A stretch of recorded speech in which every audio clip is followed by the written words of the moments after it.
Hey guys, less lethal for dummies. Sean here.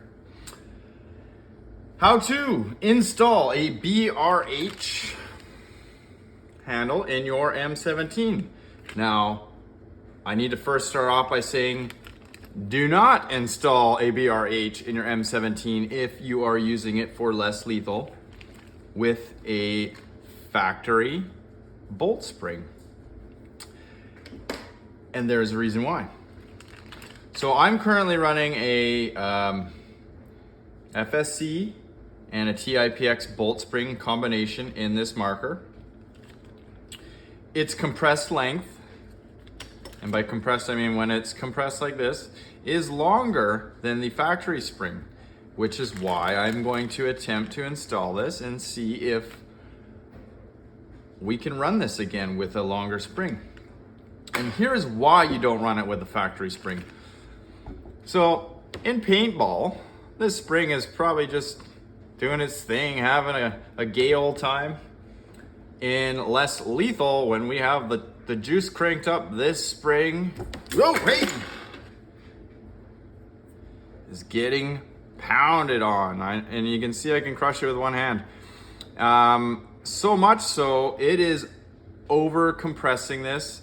You're getting coil deflection. And what happens when that occurs with that spring and the BRH, and I brought a spare bolt out here to show you guys. If you're familiar with the insides of the M17, this is your guide pin here. Very important. It keeps the sear contact point in the correct direction, orientation. It rides in a groove down the center of the marker here, and it reciprocates with the bolt. That guide pin is important. And less lethal power, that spring becomes overtaxed, and like I said, coil deformation. And this bolt actually gets to go forward just a little bit more than it probably normally would in paintball. And how the BRH works is it interlocks. You see that channel there, right there? And then your pin, they interlock like this. So, when this BRH is locked in place,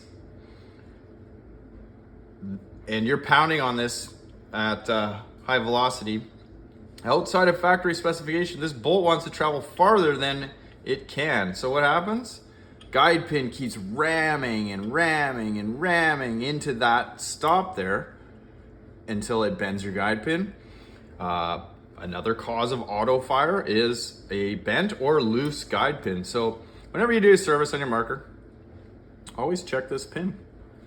Look it straight and just wiggle it with your hand. If it's loose at all, it needs to be reset with red Loctite. So that is the reason why we can't run the BRH with the factory spring. This spring is just not adequate to protect the guide pin from getting smashed into the BRH. But because the compressed length of this spring combination I'm running in here is longer, this bolt, so the bolt is gonna bottom out on the spring before it ever makes contact with this. As it stands, my factory spring measured at 27 millimeters compressed, and my combination spring here is 30 millimeters, 30 in a little bit. So now you can picture the spring's longer. It's compressing before it's ever actually hitting that stop. So the spring has become a sort of a stop point. It always was, but even more so now, it's kind of safeguarding that pin from smacking that. So that's why I'm gonna attempt to do this. Now,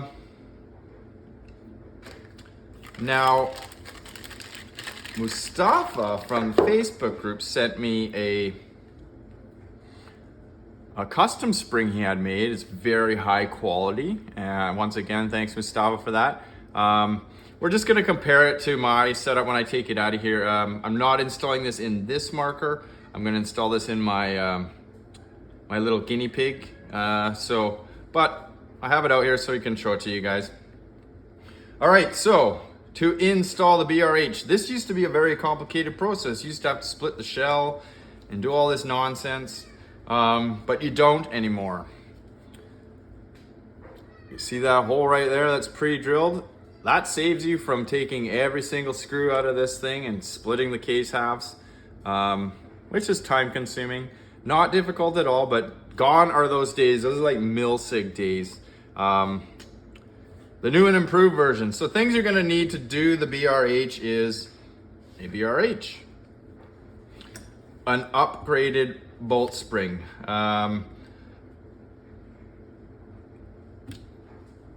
Either the combination spring or this, again, Mustafa spring I haven't tested yet. It may be adequate to prevent the bottoming out, but as it stands, the measurement of this spring compressed is identical to the factory spring. But the spring rate is a lot higher on this, so it may kind of be a mute point there, but I don't know yet because I haven't tested it. We are going to test that though. Hammer, some sort of pry tool. I use these car tools just because they don't mark anything up. You can use a screwdriver, a knife, your fingernail, what have you, and a set of Allen keys, metric Allen keys. So we are going to start off. Remove my magazine. Oops. That is loaded with HP 68s.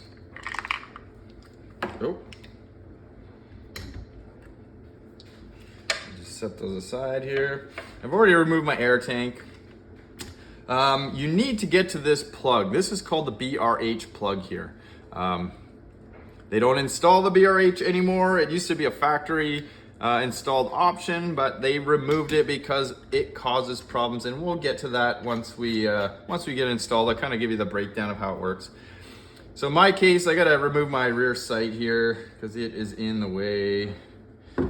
These are UTG sights I use. They're pretty nifty. They lock down in that position and you just kind of whoop. So I'm just gonna undo the Allen key here. Remove that guy. And next is you gotta remove your BRH plug. Well, that's the order I'm gonna do it in. You can also remove your regulator and your bolt first, but we're gonna do BRH first. So I set it up like this. All you need to do is pry the puppy out of there. So you need to get something kind of in this top half here and just kind of turn it. Once you see it move out like that, this one seems actually quite easy. My other M17 is a bear to get this guy out. So just kind of pry on it so it starts coming back.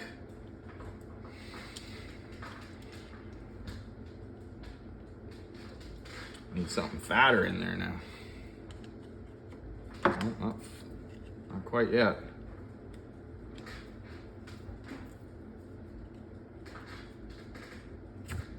Oops. There we go. You can see I just popped it out like that. Come on. There we go. Just like that. That's your BRH plug. Bolt reset handle. Acronym. Yeah, set that aside. In case it doesn't work, you want to go back. Never throw anything out, guys. You never know where you're going to need it. Next thing is remove your heat core regulator. So set those aside, don't need those anymore.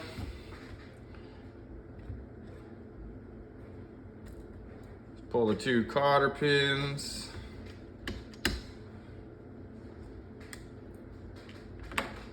Move the washers.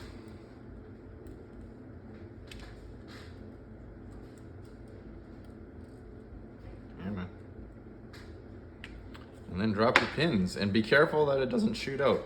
In this case, I'm gonna put my marker into semi-automatic, which is gonna allow me to remove the bolt, chamber, and heat core all in one shot. If you leave it in safe, it's gonna trap your bolt there and you'll only get your heat core and your chamber. And depending on the service you're performing, that may be something you wanna do. But in this case, I need everything out of there.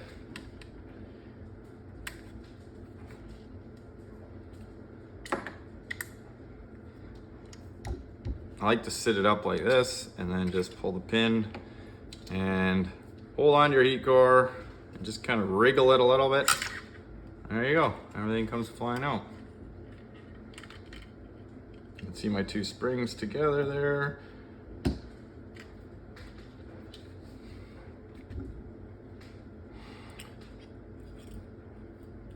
So, if you remember my other video there with my M17, my test mule that has a TPIX spring in it that is completely mangled and out deformed. That one has 750 plus rounds on it. Had some horrific abuse through high pressure. This marker has about 100 rounds, just over 100 rounds through it. You can see that one is not deformed like the other one is. So let's just do a little comparison while we got them out here. Hopefully you can see this. So this is my little combination here. That's a factory bolt spring.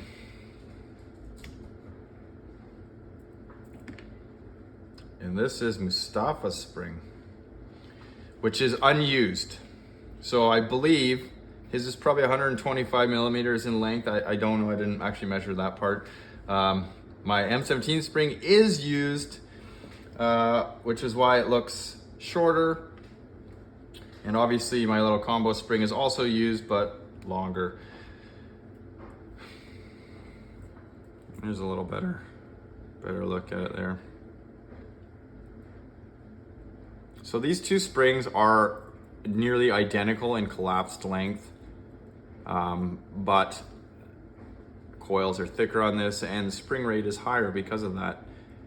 Spacing is coil spacing is a little bit tighter, but again, this one is unused, so it's possible that it'll shrink up a little and more closely resemble this, but at the same time being a little bit beefier. And one other comparison, I brought a VKS spring out here just to compare the quality. I'll get really close. I mean, this is a VKS spring.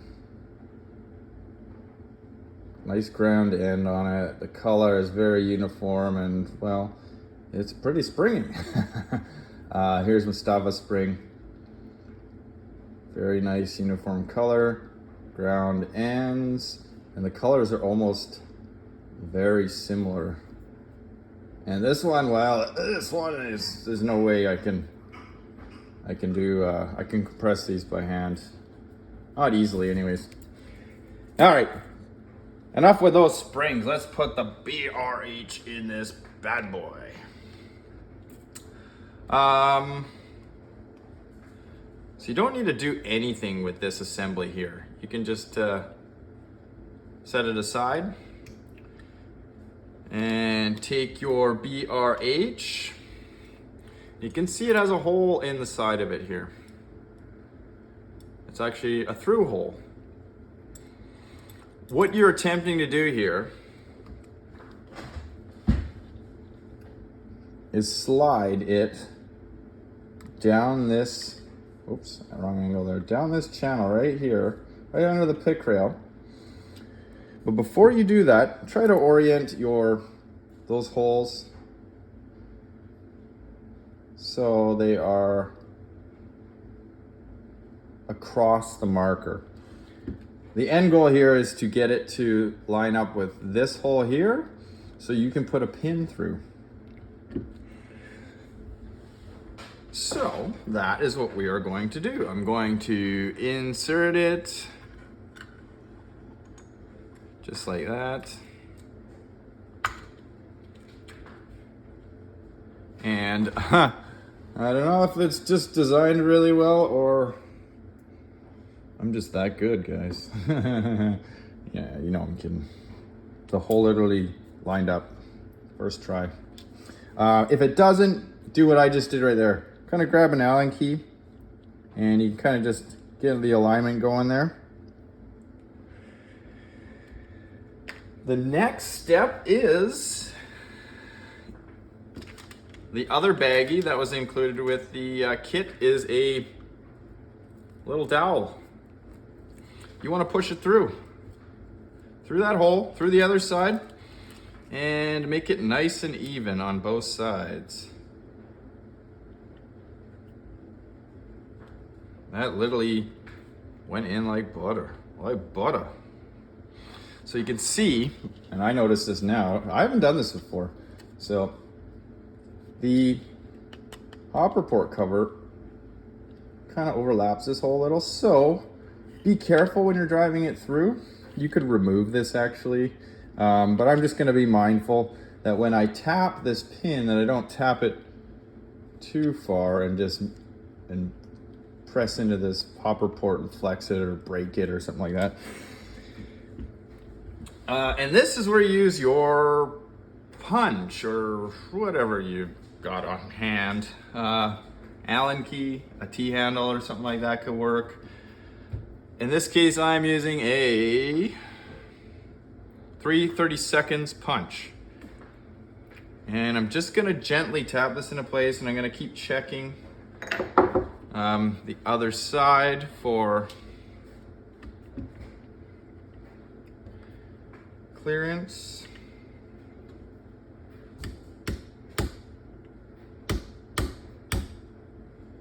And it goes in pretty easy, guys. So you can see I still got my red dot on here.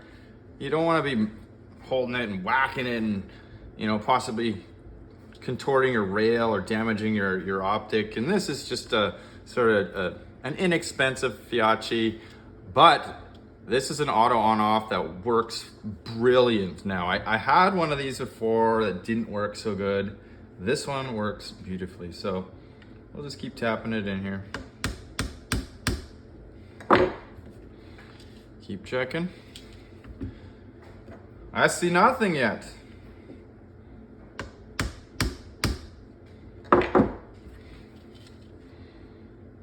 I can start to see the head there.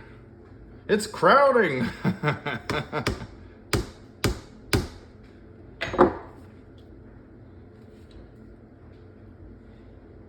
Almost. Couple more taps on this, guys. It's getting pretty.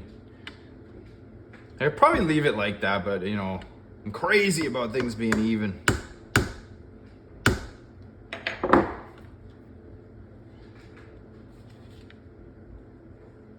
It's pretty doggone close there. Maybe one more tap, that's what she said. This is usually when I break stuff. You know when you're tightening a bolt and you're like, just one more. And just twist the threads right off the bugger. Okay, that's it. Let's have a close up there. You can kind of see the head of the pin there. And then if I flip it on this side, probably harder to detect because there's a shadow there, but you have to take my word for it. They are even Steven. And that is it for installing your BRH. But we're not done yet. So things get a little more tricky when you go to insert your bolt again. So obviously, in my case, I'm putting my GIPX spring on, my FSC spring.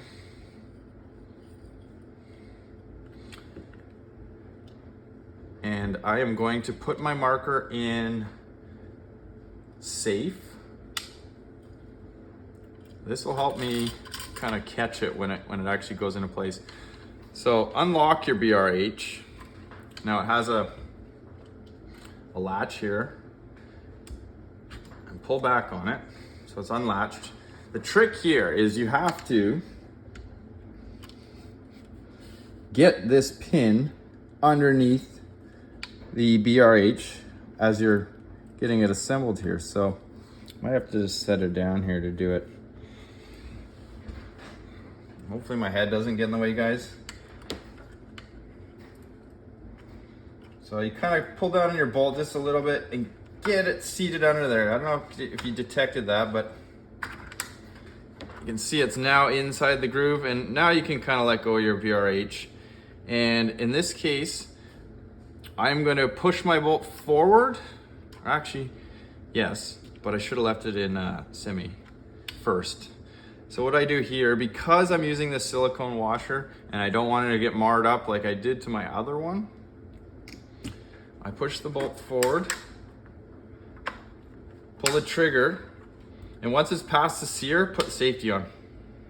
Boom, bolt stays in place. That way I'm not pressing against all that spring pressure, which causes this silicone washer to swell, and then I can't get it through the actual opening there. So,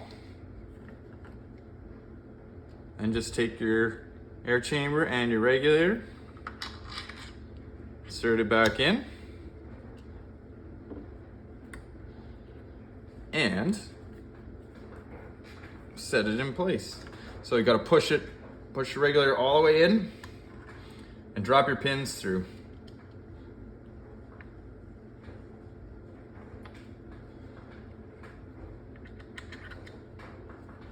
Like that. Might need to put a little tension on it just to get them to slip through easily. I always like to just put one pin in first. Drop your washer on. I've always wondered about these concave washers here. The way they come from the factory installed is the cone down instead of like the concave up. I don't know if there's a method to that madness, but I always put them back the same way. Honestly, I don't think it matters. Put your pin in, cotter pin. Once you have that secure, now you don't have to worry about it flying out anywhere. Just flip it over. Stick your other pin through.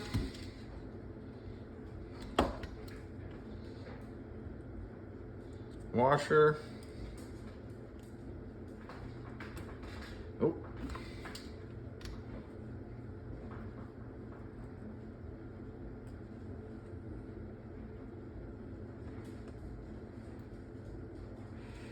Get that cotter pin in there. Oh, these things can be a little bugger.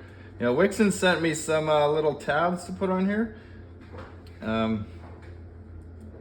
Doesn't make it easier to put them on. It makes them easier to put them off, take them off. But I actually couldn't get the tabs open. So, okay, let's rotate the pin slightly so it's in a better position.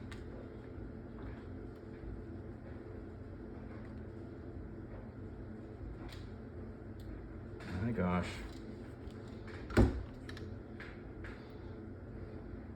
It's funny how one goes in really easy and then, you know, this other one makes you look like a fool. There we go. Whoa!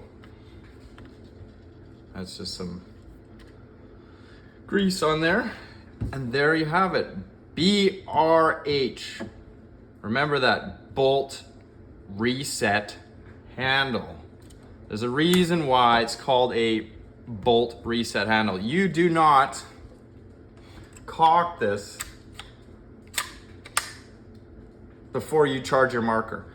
This should be locked in place at all times. There's really no reason to use it except if you get a round jammed.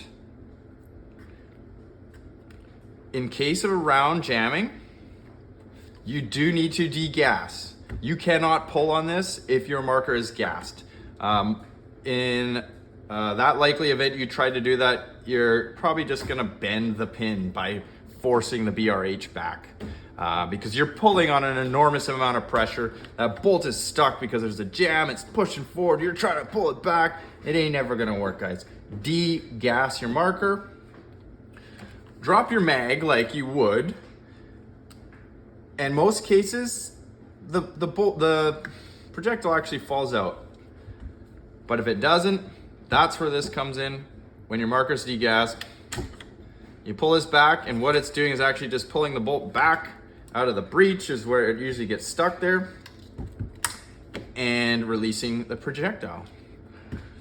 There is one other thing you never do with this, or at least verify. Now it has a lock on it.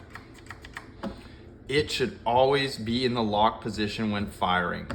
If you're just playing around and you know you're going to, and I'm going to, if this is unlatched like that, that bolt is gonna hammer that slot that's in there, just like it would if this spring was too short.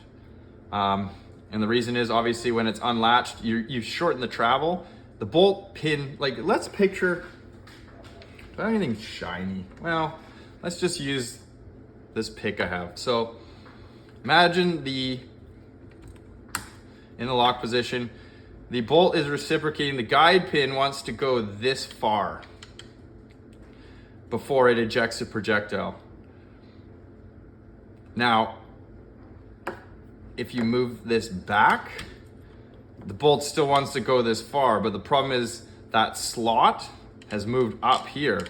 So the bolt's still trying to go through to this point, but the guide pin is just hitting over here because it really can't go any further, and it's gonna bam, bam, bam, bam. Yeah, bam, bam, bam, bam, bam, bam. I hope that's a good enough explanation for you guys. But again, this BRH is not for the factory spring at less lethal velocities. I can tell you, oh, it's super cool. You can see there, it's not like an AR style where it actually, I mean, maybe this breaks in, but I'm having to manually push it in to latch it here, but that one almost went pretty cool. So I'm gonna run some rounds through it on another video, and I'll keep you guys posted. Like, subscribe, share the video. Yeah, man, this is having lots of fun these days with you guys. So let's keep it going. Some great things coming for the M17. It's not going to be an underdog anymore. I'm telling you that. All right, I'm out of here.